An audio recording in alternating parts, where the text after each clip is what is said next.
هيتبقى عندنا حاجة واحدة بس، وهي المفاجأة اللي احنا قلنا عليها.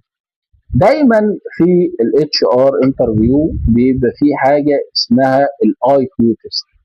الاي كيو تيست ده بيختبر حضرتك مدى ذكائك، مدى سرعة البديهة بتاعتك، مدى تصرفك الصح في المواقف المختلفة.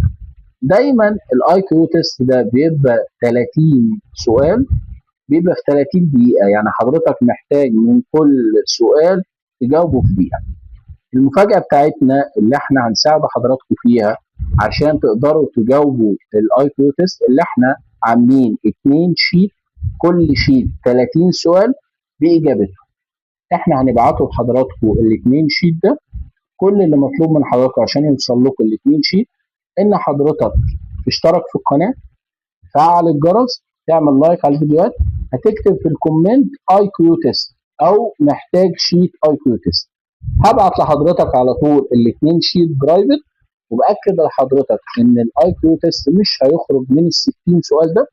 حتى لو ما كانش نفس السؤال بنفس الطريقه هيبقى نفس الفكره، لكن مش هيخرج الاسئله عن ال2 شيت اللي انا هبعته معاك.